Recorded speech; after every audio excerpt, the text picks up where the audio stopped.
खुलुमबाय गासैनिसिमबो गाहाम हामलायनायखौ बावहरग्रोबाय।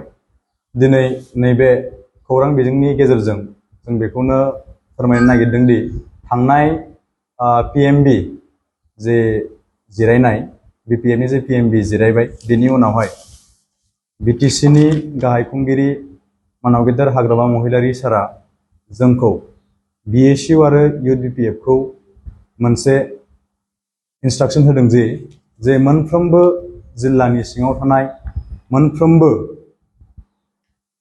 गुबुन गुबुन जायगायाव गुबुन गुबुन समस्थियाव कोचिं सेन्टार होनांगौ होननानै बिथाङा जोंखौ खावलायदों।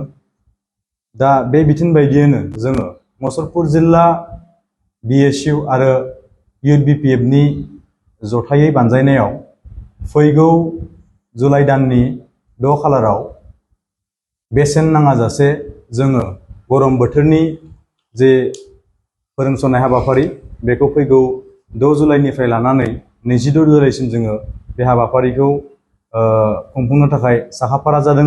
दा बेहाय जोङो मुसलपुर जिल्लानि सिङाव थानाय जोंहा मोनब्रै समस्ति BTCLA समस्ति फारियै कख्लाबारि, दिहिरा, बागानपारा आरो मुसलपुर बे मोनब्रै समस्तियाव जोङो फारियै क्लास 10 नि थाखाय मोनसे समस्तियाव 3 सेन्टार जोङो होनाय जागोन आरो क्लास 12 नि थाखाय जोङो मोनसे समस्तियाव मोनसे जोङो होनाय जागोन अथवा 3+1 जे बेवहाय जोङो मोनब्रै साबजेक्ट जोङो बेहाय फोरोंनो थाखाय साखाफारा जादों।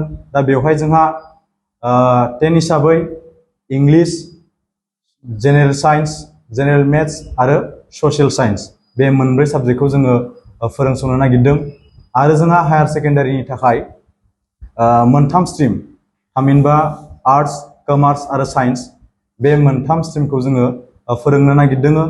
दा बेवहाय थागोन जोंहा आर्ट्स हिसाबै इंलिश, फिल'सफि आरो एडुकेशन आरो पलिटिकेल साइन्स। साइन्स स्ट्रिमनि थाखायबो जोङो मोनब्रै साबजेक्ट जोङो होगोन। बे जाहैबाय मैथमेटिक्स, फिजिक्स, केमिस्ट्रि आरो कमार्स स्ट्रिमनि थाखाय बिजनेस स्टाडिज, फाइनेन्स, इकोनॉमिक्स आरो एकाउन्टेन्सि।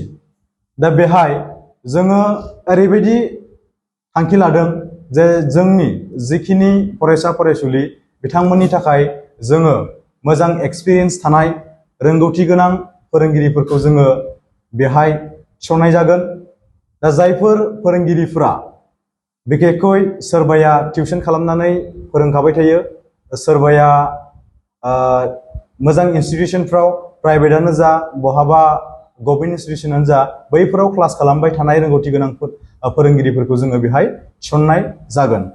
दा बेखायनो आं खावलायगोन जोंनि मुसलपुर जिल्लानि बेन्दोङाव थानाय मोनब्रै समस्ति फारियै कख्लाबारि, दिहिरा, बागानपारा आरो मुसलपुर बे मोनब्रै BTCLA समस्तिनि सिङाव थानाय जोंनि क्लास 10 आरो क्लास 12 आव फरायबाय थानाय जायफोर फरायसाफोरा नैबे 20 साननि थाखाय जोङो BSU आरो लाइमोन BPFनि बानजायनायाव जि गोलोम बोथोरनि फरायसंनाय हाबाफारि लादों बेवहाय गोसो गुदुं फरायसाफोरखौ नैबे जोंनि बेसेन नाङाजासे जे फोरोंसनाय बेयाव गासैखौबो बाहागो लानो थाखाय आङो मुसलपुर जिल्ला BSU आरो लाइमोन BPFनि जानानै आङो गंग्लायै खावलायनाय थाबाय।